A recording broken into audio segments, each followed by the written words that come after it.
একটা গল্প কবিতা পুরন কথা।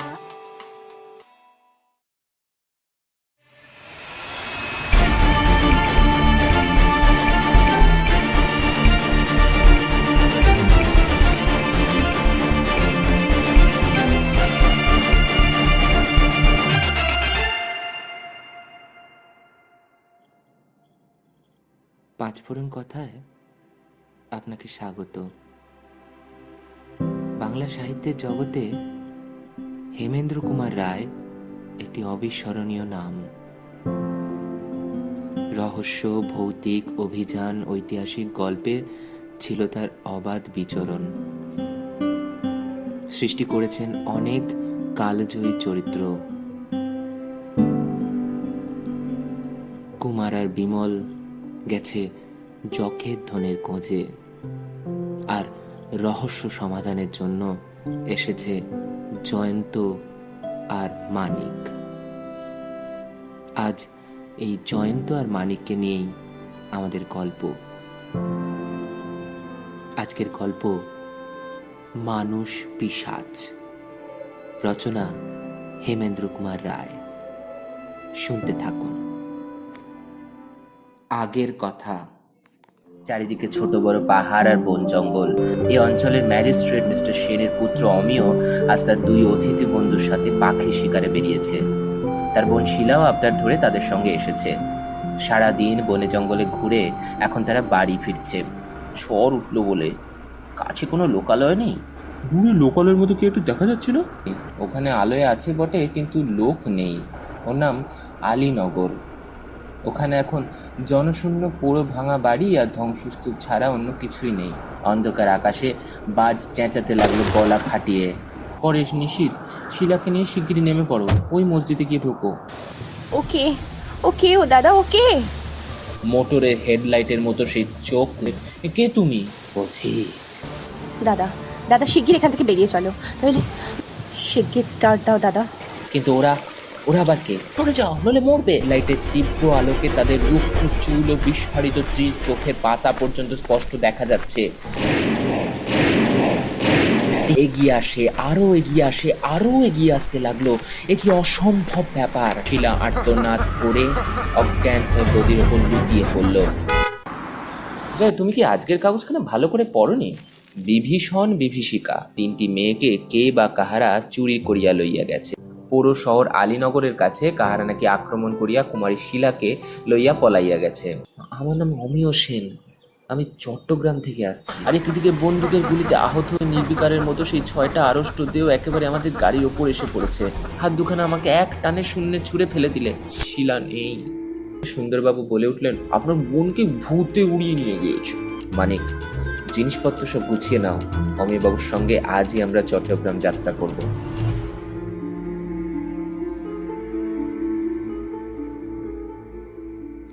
তারপর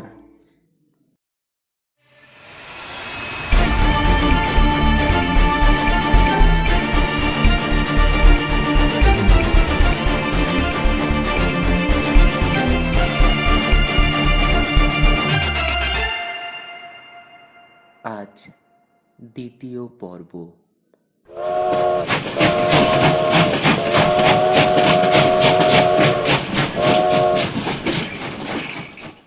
জনশূন্য আলীনগর। চারিধারে ছোট ছোট পাহাড়ের ঢেউ খেলানো প্রাচীর, বাতাসের ছোঁয়ায় ঐকতান বাজানো বনভূমির শ্যামলিমা। মাঠে মাঠে জলের আলপনা আঁকতে আঁকতে নদীর রূপালী খেলা। কোথাও ঝাঁকে ঝাঁকে উড়ে যায় বন মুরগিরা, কোথাও হঠাৎ শীষ দিয়ে ওঠে অজানা গানের পাখি, কোথাও অনেক দূর থেকে শোনা যায় কারুর বাঁশির হারিয়ে যাওয়া সুর। এরই মধ্যে ঘুমিয়ে নিঃসার হয়ে আছে জনশূন্য আলীনগর। পাহাড়ের ওপর থেকে তাকে দেখায় একখানি ছবির মতো। বাড়ির পর বাড়ি, কোনো কোনো বাড়ির বয়সও বেশি নয়, আকারও জীর্ণ নয়। মাঝে মাঝে এক একখানা বাগান বাড়িও চোখে পড়ে। এখনো দু চারটে কঠিন প্রাণ ফুল গাছ অযত্নেও বেঁচে থেকে রং ফুটিয়ে আগেকার গৌরবের পরিচয় দেওয়ার ক্ষীণ চেষ্টা করছে। কিন্তু অধিকাংশ বাড়ি নীরবে যেন প্রচার করতে চায় ধ্বংস দেবতার মহিমা। তাদের দেখলেই মনে পড়ে খণ্ড বিখণ্ড মাংসহীন কঙ্কালকে। স্থানে স্থানে ধ্বংসস্তূপে চলবার পথ পর্যন্ত বন্ধ হয়ে গেছে। এ যেন কোনো অভিশপ্ত পৃথিবীর এক অংশ। মৃত মানুষের স্মৃতি আছে, কিন্তু জ্যান্ত মানুষের দেখা নেই। মাঝে মাঝে এক একটা মসজিদ, কিন্তু তাদের ছায়ায় আজ আর কেউ উপাসনা করতে আসে না। থেকে থেকে একটা ঘুঘুর বিষাদ মাখা সুর যেন মৌন বিজনতার দীর্ঘশ্বাসের মতোই জেগে উঠেই স্তব্ধ হয়ে যাচ্ছে। জয়ন্ত আজ সারা দিন ধরে আলীনগরের জনশূন্যতার মধ্যে ঘুরে বেড়াচ্ছে, এবং তার সঙ্গে আছে মানিক, অমিয়, পরেশ, নিশীথ ও সুন্দরবাবু।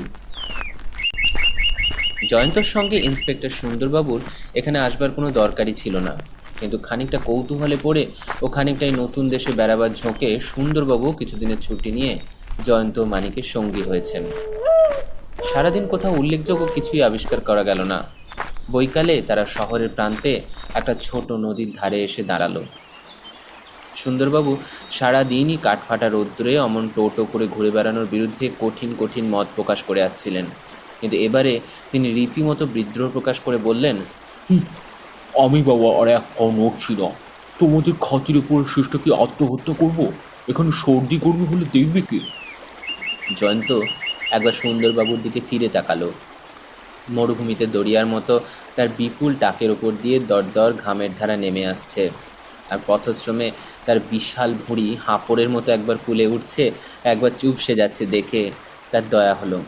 বললে, আচ্ছা সুন্দরবাবু, এইবারে আমরা খানিকটা বিশ্রাম করতে পারি, আমাদের শহর দেখা শেষ হয়েছে। সুন্দরবাবু উচ্চস্বরে একটা সুদীর্ঘ আ উচ্চারণ করে নদীর তীরের বালির ওপরে হাত পা ছড়িয়ে বসে পড়লেন। অমিয় বললে, তাহলে এরপরে আমরা কি করব? জয়ন্ত বললে, আজ রাতটা এখানেই কাটিয়ে দেবো। সুন্দরবাবু ভয়ানক চমকে উঠে বললেন, হ্যাঁ, সে কি কথা? থাকবো বললেই তো থাকা যায় না, এখানে থাকবে কোথায়? জয়ন্ত বললে, যদিও আর চাঁদ উঠবে না, তবু মাথার ওপর আকাশের চাঁদও আছে তো। যদি বৃষ্টি আসে? এখানে মাথা গোজার জন্য পড়েবারও অভাব নেই, গোটা শহরটাই তো আজ আমাদের দখলে। সুন্দরবাবু মাথা নাড়তে নাড়তে বললেন, অহ, মরে যাই আর কি, সব ব্যবস্থাই তো করে দিলে দেখছি, কিন্তু পোড়া বাড়িতে পোড়া পেটের অন্ন জোগাবে কে? অন্য আর জুটবে না। মাফ করো ভাই, আমি বিধবা স্ত্রীলোক নই, উপোস টুপোস আমার ধাতে সয় না। তাহলে আপনি বাসায় ফিরে যান। একলা? কাজেই সুন্দরবাবু একবার চারিদিকে তাকিয়ে দেখলেন সূর্য ডুবুডুবু, সন্ধ্যা আসি আসি করছে। রাত আধারে এখানে কী সব কাণ্ড হয় অমিয়র মুখে তা শুনতে বাকি নেই। একলা এখান থেকে ফেরা অসম্ভব, কারণ সুন্দরবাবু ভূত বেতনি মানেন, এবং অমিয়র বোন শিলাকে যে মানুষ চুরি করেছেন এ কথাও তিনি বিশ্বাস করেন না। একলা বাসায় ফেরার সময় যদি তাদের কারোর সাথে দেখা হয়ে যায়। সুন্দরবাবু অত্যন্ত অসময়ে এখন বুঝতে পারলেন যে এই নির্বোধ কুঁয়ার ছোকরার ধলে ভিড়ে তিনি মোটেও বুদ্ধিমানের কাজ করেননি। জয়ন্ত তার মনের ভাব আন্দাজ করে মৃদু হেসে বললে, ভয় নেই সুন্দরবাবু, আজ রাতে অন্ন না জুটলেও অন্য কিছু জুটতে পারে। নিশীথবাবু, বলুন তো আপনাদের গাড়িতে রসদ কী কী আছে? নিশীথ বললে, একাধিক মর্তমান কলা, ল্যাংড়া আম, সন্দেশ, 6 ডজন চিকেন স্যান্ডউইচ, কিছু কেক আর কিছু বিস্কিট। জয়ন্ত বললে, অতএব সুন্দরবাবু আজ উপোস করার ভয় নেই। সুন্দরবাবু অল্প একটু হেসে বললেন, তাহলে তোমরা এখানে রাত্রিবাস করার জন্য তৈরি হয়ে এসেছো? কতকটা তাই বটে। এটা আগে আমাকে জানালেই পারতে। এখানে রাত কাটাবার প্রস্তাব আমার ভালো লাগছে না। এমন সময় মানিক বললে, অমিয়বাবু, আপনি বলেছিলেন না মানুষের এখানে আসতে চায় না? হ্যাঁ, জায়গাটার বেশ বদনাম আছে, আর বদনাম যে মিছে নয় তার প্রমাণও আমরা পেয়েছি। তাহলে এই বালির উপরই পায়ের দাগগুলো কিসের? বলে মানিক নদীর তীরে অঙ্গুলি নির্দেশ করলেন। জয়ন্ত তাড়াতাড়ি ঝুঁকে পড়ে দেখতে লাগলো। বালু তটে লম্বা পায়ের দাগের সারি নদীর জলের দিক থেকে ওপরের দিকে উঠে এসেছে, আর সবগুলি হচ্ছে মানুষের পায়ের দাগ। জয়ন্ত বললে, সুন্দরবাবু, আপনি পায়ের দাগ পরীক্ষা করতে জানেন? পুলিশে কাজ করিয়ে তা জানি না। আমেরিকার রেড ইন্ডিয়ানরা পুলিশে কাজ করে না, কিন্তু পায়ের দাগ দেখে অপরাধী ধরতে তারা যেমন ওস্তাদ, পৃথিবীর কোনো বড় ডিটেকটিভও তেমন নয়। কিন্তু সে কথা এখন থাক, আমাদের সামনের এই দাগগুলো দেখে অনেক কথাই বলা যায়। কি বলা যায় শুনি? জয়ন্ত পকেট থেকে গজকাঠি বার করে এক মনে দাগগুলো মাপতে লাগলো। তারপর বললে, দাগগুলো যখন এত স্পষ্ট তখন নিশ্চয়ই পুরনো নয়। হয়তো কালই দাগগুলোর উৎপত্তি হয়েছে। এখান দিয়ে একদল লোক গিয়েছে। যে দলের একজন লোক খুব বেশি ঢ্যাঙা, বেটেদের চেয়ে লম্বা লোকের পায়ের দাগের ব্যবধান হয় বেশি। দলের একজন খুব মোটা, তাই তার পালের দাগ বালির ভেতরে বেশি গভীর হয়ে বসেছে। দলের একজনের ডান পাটা খোঁড়া, বালির উপরে তার ডান পায়ের আঙুলের চিহ্ন আছে, কিন্তু গোড়ালির চিহ্ন নেই। এখানে 6 জন লোকের পায়ের দাগ আছে। আমি 6 জোড়া আলাদা পায়ের দাগ পাচ্ছি। অমিয়বাবু, আপনাদের যারা আক্রমণ করেছিল, বিবর্ণ মুখে অমিয় বলে উঠল, হ্যাঁ, তারাও দলে 6 জন লোক ছিল। জয়ন্ত খানিকক্ষণ চুপ থেকে বললে, এগুলো তাদেরই পায়ের দাগ হলে বলতে হয় তাদের ভূত প্রেত বলে সন্দেহ করার কোনো কারণ নেই। তারা ছায়ামূর্তি হলে এখানে তাদের পায়ের দাগ পড়তো না। পরেশ বললে, তারা ভূত প্রেত কিনা জানি না, কিন্তু আমাদের বন্দুকের গুলি খেয়েও তারা যে এগিয়ে এসেছিল এ বিষয়ে সন্দেহ নেই। মানিক বললে, কিন্তু তখন কি আপনাদের মাথা ঠিক ছিল? নিশ্চয়ই আপনাদের গুলিতে তারা আহত হয়নি। নিশীথ বললে, আমাদের পক্ষে জোর দিয়ে কিছু বলা সাজে না, আর এই অসম্ভবে কেউ বিশ্বাস করবি বা কেন? কিন্তু জানবেন, তারা আমাদের এত কাছে ছিল যে অতি বড় আনাড়ি বন্দুকের গুলি ব্যর্থ হওয়ার নয়। জয়ন্ত বললে, যাক, এখন আর ও নিয়ে তর্কের কারণ নেই, কারণ সেই মূর্তি ছটা সামনে না থাকলেও তর্কের কোনো মীমাংসাই হবে না। তার চেয়ে এখন দেখা যাক ওই দাগগুলো কোন দিকে গিয়েছে। সুন্দরবাবু তখন রসদের খানা তল্লাশ করার জন্য নিশীথের মোটরের ভিতর প্রবেশ করেছেন। আগেই বলা হয়েছে পায়ের দাগগুলো উঠে গিয়েছে ওপর দিকে। সকলে সেই রেখা ধরে ঢালু জমির ওপর দিয়ে অগ্রসর হলো, কিন্তু বেশি দূর যেতে হলো না, কারণ নদীর প্রায় ধারেই রয়েছে একটা জঙ্গলময় জমি। একসময় তার চারিদিকে যে প্রাচীর ছিল, স্থানে স্থানে তার কিছু চিহ্ন আজও বর্তমান রয়েছে। পায়ের দাগগুলো সেই জমির ভিতরেই প্রবেশ করেছে। সকলে ভাঙা প্রাচীরের সামনে দাঁড়িয়ে রইল। মানিক উত্তেজিত কণ্ঠে বললেন, সারাদিন পরে একটা হদিশ মিলল বটে, কিন্তু আজ বোধহয় নতুনত্ব কিছু পাওয়া যাবে না। সূর্য ডুবে গিয়েছে। পশ্চিমের আকাশে তখন সোনালি ও লাল রং গুলে কে যেন নতুন ছবি আঁকবার জন্য প্রস্তুত হচ্ছিল, কিন্তু সে চেষ্টা ব্যর্থ করার জন্য অন্ধকার খুব তাড়াতাড়ি এগিয়ে আসছে। সম্মুখের জমির ঝোপঝাপের আশপাশে অন্ধকার এখনই ঘন রহস্যময় হয়ে উঠেছে। চারিদিক এমন স্তব্ধ যে একটা সূচ পড়লেও শোনা যায়। সেই মৌনতার ভেতরে মাথার উপর দিয়ে যখন এক ঝাঁক বক উড়ে গেল, তাদের ঝানা ঝটকানোর শব্দ শুনে মনে হলো যেন অনেকগুলো ভৌতিক আত্মা যন্ত্রণায় ছটফট করছে।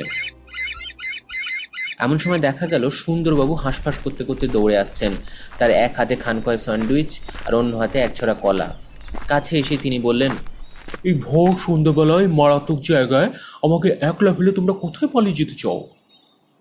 মানিক বললে, সে কি সুন্দরবাবু, অমন ঝুড়ি ভরা আম, কলা, কেক, সন্দেশ, বিস্কিট, স্যান্ডউইচের মাঝখানেও আপনি নিজেকে একলা বলে মনে করছিলেন? সুন্দরবাবু বললেন, দেখো, খাওয়ারটা আমি একদম পছন্দ করি না, কিন্তু জয়ন্ত তোমরা যাচ্ছ কোথায়? ওই জমির মধ্যে। পায়ের দাগগুলো ওর মধ্যে গিয়ে ঢুকেছে। সুন্দরবাবু 2-4 বার উকিঝুঁকি মেরে বললেন, বাবা, ওটা যে গোরস্থান বলে মনে হচ্ছে। হ্যাঁ, ওটা গোরস্থানই বটে। এখনো 2-4টে কবরের পাথর অটুট আছে। আমি জানতে চাই, এই পরিত্যক্ত শহরে এই পোড়া গোরস্থানে 6 জন মানুষ কি উদ্দেশ্যে এসেছিল। হয়তো তারা এখনো ওর মধ্যেই আছে, কারণ পায়ের দাগ দেখেই বোঝা যাচ্ছে এই পথ দিয়ে এখনো তারা বেরিয়ে আসেনি। হয়তো তারা অন্য পথ দিয়ে বেরিয়ে এসছে। হতে পারে, কিংবা এখনো তারা বেরিয়ে যায়নি। কিন্তু আর যে আলো নেই। আকাশে আলো নেই, আমাদের তো আলো আছে সুন্দরবাবু। ভুলে যাচ্ছেন কেন? আমরা 6টা বড় বড় পেট্রোলের লণ্ঠন এনেছি, সেগুলো জ্বাললে এখানটা আলোয় আলোয় হয়ে উঠবে। সুন্দরবাবু বললেন, শোনো জয়ন্ত, রাত্রিবেলা বেড়াবার পক্ষে গোরস্থানটা খুব ভালো জায়গা নয়। আমি তো কাল সকালেও ওর মধ্যে যেতে পারি। জয়ন্ত দৃঢ়স্বরে বললেন, এক রাত্রে হেরফেরে সমস্ত সুযোগও নষ্ট হয়ে যেতে পারে। আমি আজকেই গোরস্থানটা দেখব। আচম্বিতে খানিক তফাতে হা হা হা হা করে একটা অত্যন্ত কঠিন নিষ্ঠুর হাসি জেগে উঠল। সুন্দরবাবু চমকে একদম দলের মাঝখানে এসে দাঁড়ালেন। তার হাত থেকে কলার ছড়া খসে পড়ে গেল। সন্ধ্যার অন্ধকার, চারিদিক তখন ঝাপসা। জয়ন্ত কাউকেই দেখতে পেলে না। সে বুকের ওপর 2 হাত রেখে স্তব্ধ স্থির হয়ে সে আশ্চর্য অট্টহাসি শুনতে লাগলো। অমিয় ম্লান মুখে অস্ফুট স্বরে বললে, সেদিনও আমরা এই অমানসিক হাসি শুনেছিলাম।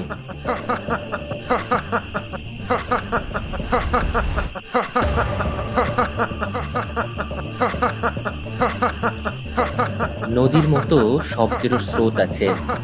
নদীর স্রোত দেখা যায়, কিন্তু শব্দের স্রোত ধরা পড়ে কানে।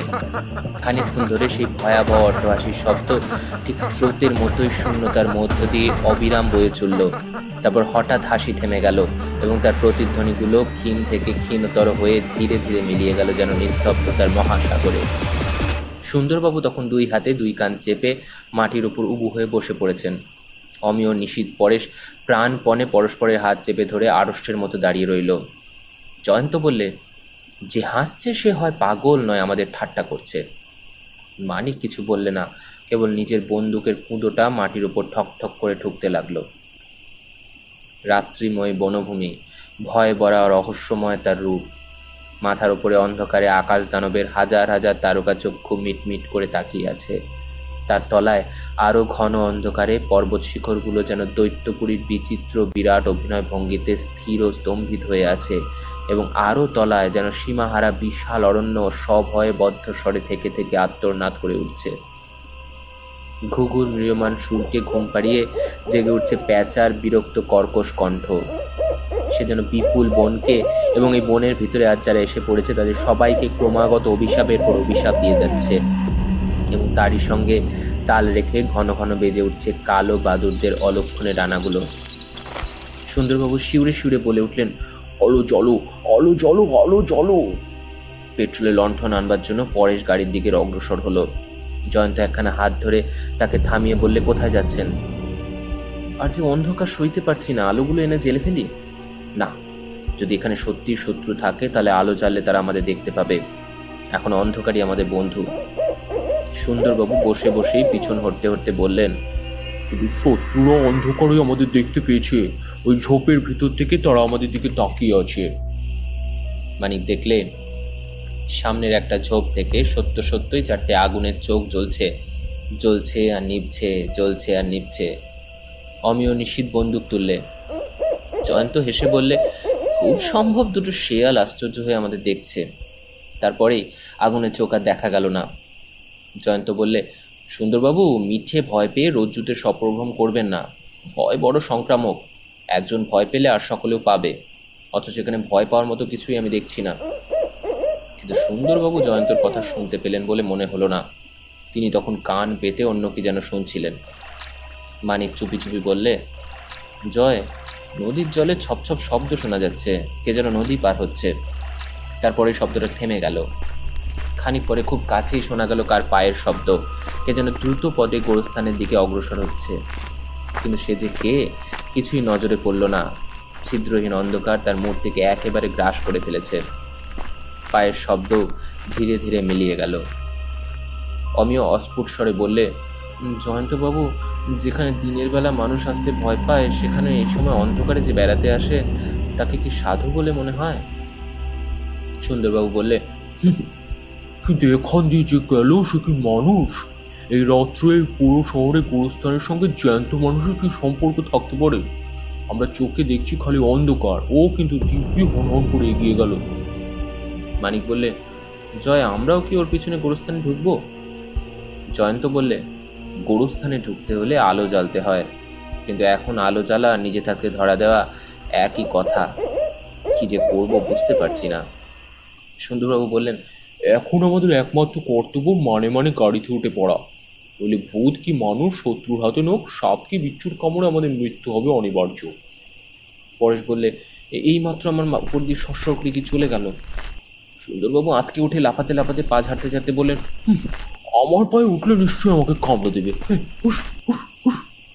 মানিক হেসে বললে, সুন্দরবাবু, হুসহুস করে কি আপনি কাক তাড়াচ্ছেন? সুন্দরবাবু চোখ রাঙিয়ে বললেন, মরছি নিজের জ্বালায়, এখন আর ঠাট্টা করে কাটা ঘায়ে নিনে ছুটে দিও না। মানে ওরে ভাসরে, এ কি অন্ধকার! দুনিয়া এত অন্ধকার থাকতে পারে? অজয়ন্ত, কোন দিকে গাড়ি আছে বলে দাও, তোমরা না যাও, আমি একাই গাড়িতে গিয়ে বসে থাকবো। সুন্দরবাবু পায়ে পায়ে এগিয়ে চললেন এবং আচম্বিতে বনের ভিতর থেকে জেগে উঠল বাঘের গভীর গর্জন। তিনি চমকে আবার পায়ে পায়ে পিছিয়ে দলের মাঝখানে এসে হতাশভাবে বললেন, তাহলে উনিও আছেন? তাড়াতাড়ি পিঠ থেকে বন্দুকটা নামিয়ে তিনি আত্মরক্ষার জন্য প্রস্তুত হলেন আর সাপের ভয়ে মাঝে মাঝে পা ছাড়তে লাগলেন। শৃগালদের সম্মিলিত কোলাহল জানিয়ে দিল এখন দুপুর রাত্রি। নদীর কলতান শোনাচ্ছে কান্নার মতো।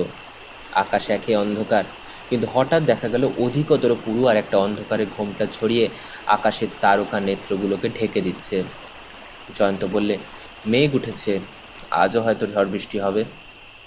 অমিয় বললে, তাহলে আমাদের দুর্দশার বাকি আর কিছু রইল না এই বেলা। কিন্তু তার মুখের কথা মুখেই রইল। সেই আসন্ন দুর্যোগের বিভীষিকা, সেই নিবিড় তিমিরের ভয়াল অন্ধতা, সেই নানা শব্দ বিচলিত রাত্রির গভীরতা, সেই পরিত্যক্ত সমাধিক্ষেত্রের অমানসিকতার ভিতর থেকে জাগরিত হলো এক ভয়ঙ্কর অস্বাভাবিক কণ্ঠধ্বনি। কে যেন আকাশ বাতাসকে কাঁপিয়ে কাদের ডেকে ডেকে তীব্র স্বরে বলছে, ওরে আয়, ওরে আয়, ওরে আয়, আয় তোরা আয়। অন্ধকারে যারা দেখতে পায় তারা আসুক, এখন অন্ধকারে যারা দেখতে পায় না তাদের কাছে। আকাশের মেঘ তোদের ডাকছে, নিঝুম রাতের আধার তোদের ডাকছে, মৃত আত্মার বন্ধু তোদের ডাকছে।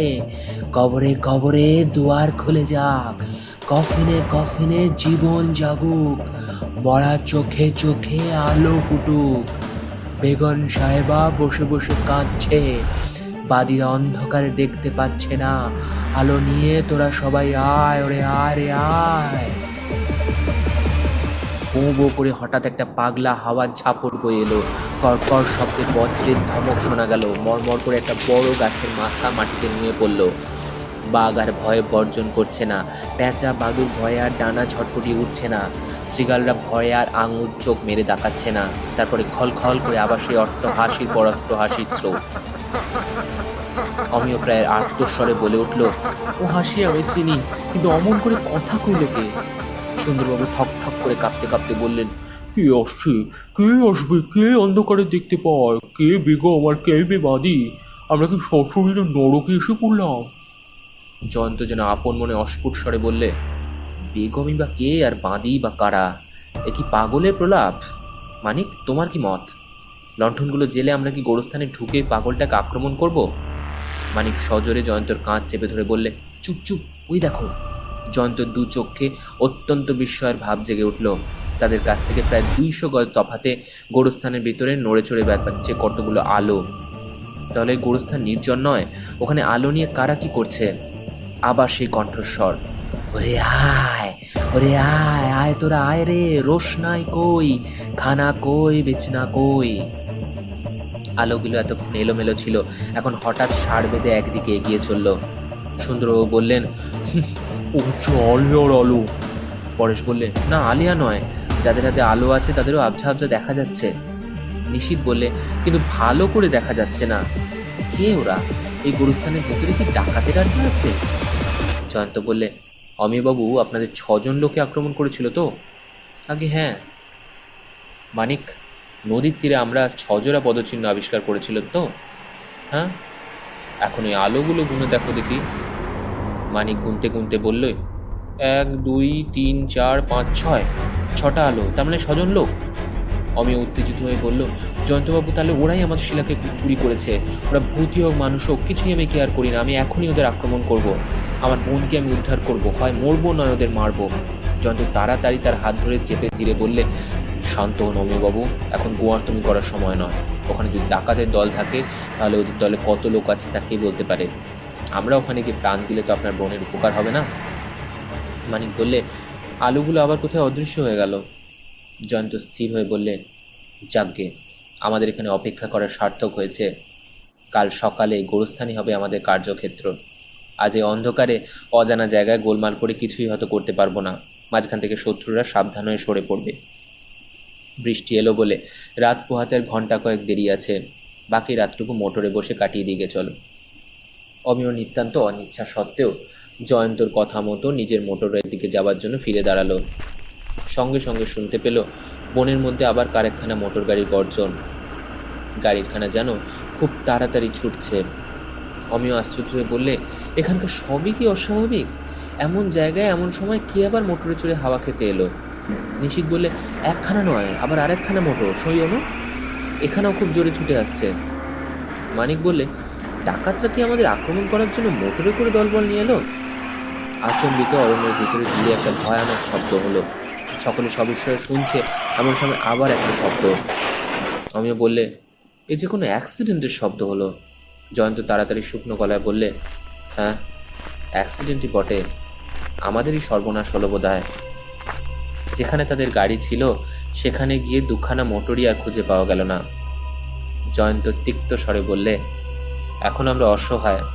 আমাদের অদৃশ্য শত্রু এসে দুখানা মোটরই চালিয়ে ছেড়ে দিয়েছে, আর চালকহীন গাড়ি দুখানা খানিক দূর এগিয়েই গাছে কি পাহাড়ে ধাক্কা লেগে ভেঙে গুঁড়ো হয়ে গেছে। সুন্দরবাবু বললেন, তাতে শত্রুর কি লাভ? জয়ন্ত বললে, আমাদের পালাবার পথ বন্ধ হলো, হয়তো শত্রু এখনই আমাদের আক্রমণ করবে। সুন্দরবাবু বললেন, আমি এখন পায়ে হেঁটেই পালাতে চাই, এ বিষয়ে আমি দৃঢ় প্রতিজ্ঞ। তোমরা আসো আর নাই আসো, এই আমি দৌড় মারলাম। সুন্দরবাবু সত্য সত্যই সকলের মায়া কাটিয়ে দৌড় দিলেন, কিন্তু জয়ন্ত এক লাফে তার সম্মুখে গিয়ে পড়ল। সুন্দরবাবু, একটু দাঁড়ান, বোধহয় আমরাও আপনার সঙ্গী হতে বাধ্য হব। হঠাৎ পিছনে একটা অদ্ভুত শব্দ শোনা গেল, মাটির ওপরে ধূপ ধূপ করে পায়ের শব্দ, যেন একদল সৈন্য তালে তালে পা ফেলে ক্রমেই এগিয়ে আসছে তাদের দিকে। জয়ন্ত বললে, যা ভেবেছি তাই, ওই ওরা আক্রমণ করতে আসছে, এখন পালানো ছাড়া আর উপায় নেই।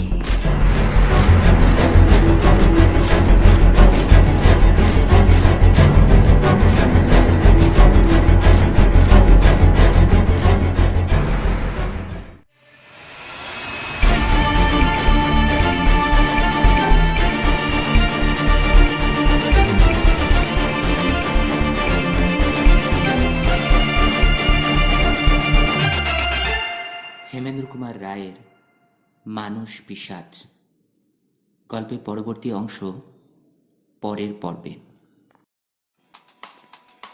ঠাট্টা, গল্প, কবিতা, স্ফুরণ কথা।